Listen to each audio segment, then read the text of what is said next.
जय माता की। नवरात्र के इस पावन पर्व पर मैं सरोज हार्दिक अभिनंदन करती हूं आप सभी का हमारे इस विशेष कार्यक्रम नवरात्र महोत्सव में। और कार्यक्रम में हमारे साथ मौजूद हैं प्रोफेसर धर्मेंद्र शर्मा जी। जय माता की शर्मा जी। जय माता। कार्यक्रम में आपका बहुत बहुत स्वागत है। धन्यवाद। दर्शकों, इस कार्यक्रम में हम बात करेंगे नवरात्र के बारे में। नवरात्र क्या है, क्या इनका महात्म्य है और किस तरह से नवरात्र के दौरान माँ दुर्गा की पूजा की जाती है। तो चलिए शुरू करते हैं आज का कार्यक्रम। शर्मा जी, सबसे पहले हमें ये बताइए कि नवरात्र क्या है।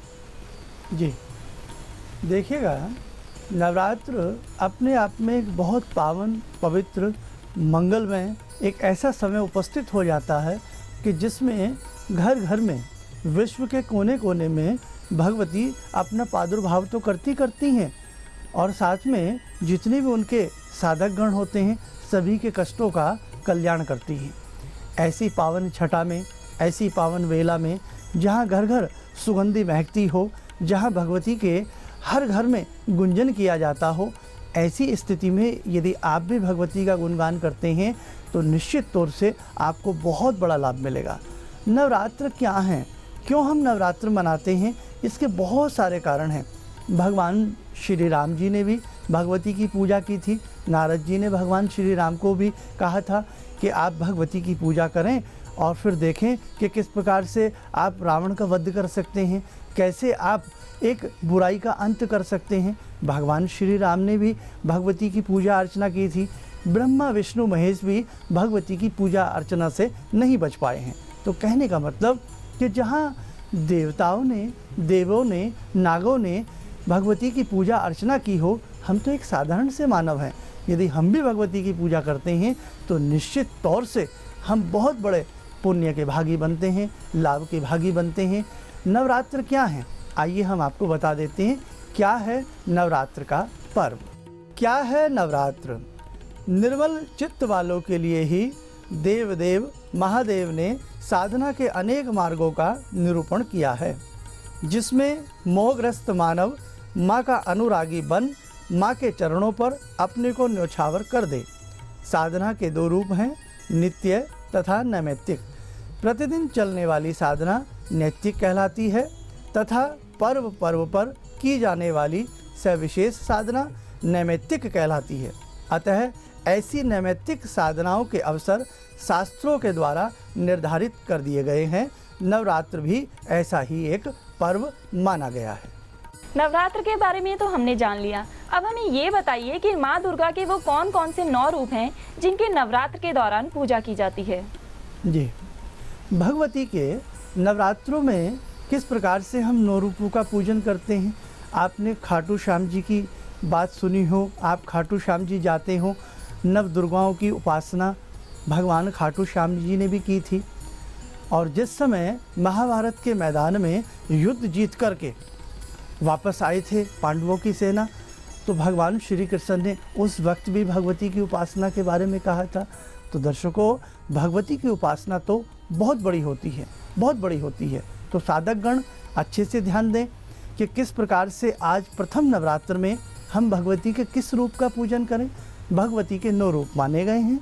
हम प्रथम रूप को किस रूप में देखते हैं और कैसे हम भगवती का पूजन करते हैं, आज हम कुछ ऐसा भी आपको बताने का प्रयास करेंगे। आइए सर्वप्रथम हम भगवती के प्रथम रूप पर दृष्टि डालते हैं। आइए जानते हैं भगवती के 9 रूपों के बारे में। माँ दुर्गा के 9 रूप हैं। प्रथम शैलपुत्री, द्वितीय ब्रह्मचारिणी, तृतीय चंद्रघंटा, चतुर्थ कुष्मांडा, पंचम स्कंद माता, षष्ठम कात्यायनी, सप्तम कालरात्रि, अष्टम महागौरी, नवम सिद्धिदात्री। नवरात्र में दुर्गा पूजा के अवसर पर यथाशक्ति उक्त 9 रूपों का चिंतन, ध्यान, पूजा आदि करना चाहिए। माँ दुर्गा सृष्टि की आदि शक्ति हैं। पितामह ब्रह्मा, भगवान विष्णु और भगवान शंकर उन्हीं की शक्ति से सृष्टि की उत्पत्ति, पालन, पोषण और संहार करते हैं। अन्य देवता भी उन्हीं की शक्ति से शक्तिमान होकर सारे कार्य करते हैं। नव दुर्गाएं माँ दुर्गा की सहायिका शक्तियाँ कहलाती हैं। प्रथम शक्ति जो कि शैलपुत्री के रूप में कही गई हैं, जिनको हम धूप गंध आदि अर्चन करके पूजते हैं। माँ शैलपुत्री नव दुर्गाओं में प्रथम दुर्गा हैं। नवरात्र पूजन में प्रथम दिवस में इन्हीं की पूजा की जाती है। इस दिन अपने मन को मूलाधार चक्र में स्थित कर साधक गण इनका ध्यान करते हैं। पर्वतराज हिमालय के यहाँ पुत्री के रूप में उत्पन्न होने के कारण इनका नाम शैलपुत्री हुआ। इनका वाहन वृषभ है। दाहिने हाथ में शूल और बाएं हाथ में कमल पुष्प सुशोभित है। ये प्रजापति दक्ष की कन्या के रूप में उत्पन्न हुई थी। इनका नाम तब सती था। पार्वती, हेमवती भी इनके नाम हैं। सभी प्रकार के कष्ट निवारण हेतु इनसे प्रार्थना करनी चाहिए। अतः साधक गण आज माँ शैलपुत्री का ध्यान करें, पूजन अर्चन करें, नैवेद्य आदि उनको अर्पित करें।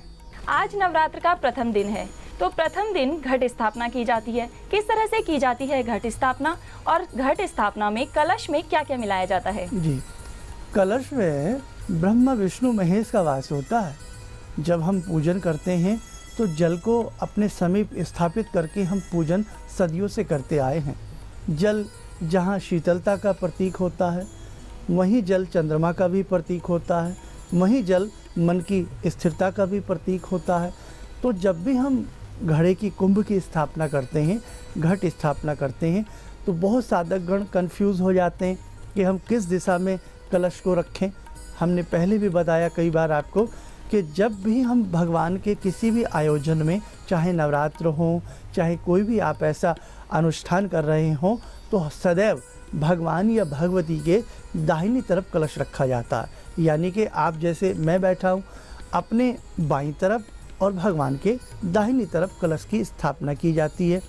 कलश के अंदर ब्रह्मा विष्णु महेश का वास तो माना ही जाता है, और कलश जल के भी सूचक हैं। जल बिना जीवन निरीह हो जाता है, द्रुह हो जाता है, ये आप सभी जानते हैं।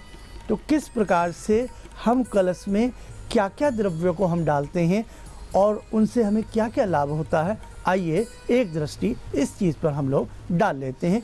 सुने, समझें, कलश में क्या क्या डाला जाता है। कलश में स्थापना आदि के बाद हम कलश में क्या क्या औषधियाँ डालते हैं, आप लोग ध्यान से सुने। कलश के नीचे सप्त मृत्तिका रखी जाती है, जिसमें 1 अश्व, 2 गज एवं 3 गौशाला, 4 वाल्मीकि दीमक की बांबी, 5 नदी संगम, 6 तराई, 7 राजद्वार की मिट्टी रखनी चाहिए। कलश के नीचे इसी को सप्त मृत्तिका कहा गया है। कलश में सर्व औषधि डाली जाती हैं, जैसे मूरा, जटामासी, वच, कूट, हरदी, कचूर, चंपा, नागरमोथा आदि। साथ ही पंचरत्न, पंचपल्लव, पंचपल्लव में आम, पलाश, बरगद, पीपल, बकुल आदि। पूंगी फल, सुपारी भी श्रद्धापूर्वक रखना चाहिए। यदि कोई सामग्री इनमें से उपलब्ध ना हो तो उसके स्थान पर अक्षत चढ़ाने का विधान माना गया है। जी शर्मा जी, अब मैं आपसे ये जानना चाहूँगी कि घट स्थापना में कलश और उसके जल का क्या महात्म्य है? जी, आइए आपको बताते हैं कि जिस प्रकार से कलश के अंदर जल रखा जाता है, वो जल अपने आप में एक दैवीय ताकत उसमें आ जाती है। उस जल के अंदर कहीं ना कहीं जितने भी आप मंत्र पढ़ते हैं, सभी मंत्रों का समावेश हो जाता है। वो जल अपने आप में अमृत बन जाता है, अमृत धारा बन जाती है। उस जल के अंदर आपके मंत्रों का अभिमंत्रित हो जाना होता है। और दूसरी बात, वो जल बहुत काम का होता है। आपने सुना हो या ना सुना हो, मैं इस बारे में नहीं कह सकता, लेकिन इस जल से हम बहुत सारे दैवीय लाभ ले सकते हैं, बहुत सारे कष्टों को दूर कर सकते हैं। ये जल अपने आप में साधको मामूली नहीं होता। और जो कलश के नीचे बहुत लोग खेती रोपते हैं, यानी कि जौ की जो खेती करते हैं वो करते हैं, उसको हम जयंती कहते हैं। अब जयंती के भी बहुत बड़े बड़े लाभ हैं, वो तो खैर हम आपको समय समय पर बताएंगे ही। कि जैसे बिटिया ने पूछा है कि किस प्रकार से इस जल का विशेष महत्व होता है, आइए हम आपको समझा देते हैं कि इस जल से आप कौन कौन से दैवीय लाभ और भौतिक लाभ ले सकते हैं। कलश के जल से मस्तक पर अभिषेक करने से सभी प्रकार की अभिलाषाएं पूर्ण होती हैं। कलश के जल को पिलाने से असमय में गर्भपात नहीं होता है तथा जिन्हें गर्भ धारण नहीं हो पाता हो उन्हें लाभ होता है। कलश के जल को वृक्षों, फसल, गौशाला आदि में डालने से वृक्ष खूब फलते फूलते हैं, फसल की वृद्धि होती है और गायें पर्याप्त मात्रा में दूध देती हैं। कलश के जल को घर में छिड़कने पर प्रेत बाधा का निवारण होता है। कलश के जल को रोगी के मस्तक पर छिड़कने से रोग का निवारण होता है। कलश के जल से मंद बुद्धि वाले छात्र या छात्राओं का अभिषेक करने से उनकी बुद्धि का, उनकी मेधा का विकास होता है। शर्मा जी, अब हम चाहेंगे कि आप हमारे दर्शकों को ध्यान की ओर ले जाएं। हाँ, आइए साधकों, हम किस प्रकार से अपनी साधना को और प्रबल करें। ये पावन दिन चल रहे हैं, इसमें जितना भी आप भगवती का गुणगान कर लें, जितना भी आप अपने आप को दुर्गामय बना लें, जितना भी आप अपने आप को भगवतीमय बना लें, उतना ही कम होता है। आइए कुछ पलों के लिए आप भगवती की मनोहरी छटा को निहारें, भगवती से आशीर्वाद लें और यहाँ से हम भगवती की एक दिव्य स्तुति का पाठ करते हैं। आपके घर में इस स्तुति का गुंजन निश्चित तौर से आपके कष्टों को दूर करेगा, आपके शारीरिक कष्टों को दूर करेगा, आपके भौतिक कष्टों को दूर करेगा, आपके आर्थिक कष्टों को दूर करेगा। कुछ पलों के लिए आप हमारे संग भगवती में हो जाएं। ओम दुर्गा देव्याय नमः। ओम शैलपुत्राय नमः। ओम शैलपुत्राय नमः। या देवी सर्वभूतेषु मातृरूपेण संस्थिता नमस्तस्यै नमस्तस्यै नमस्तस्यै नमो नमः।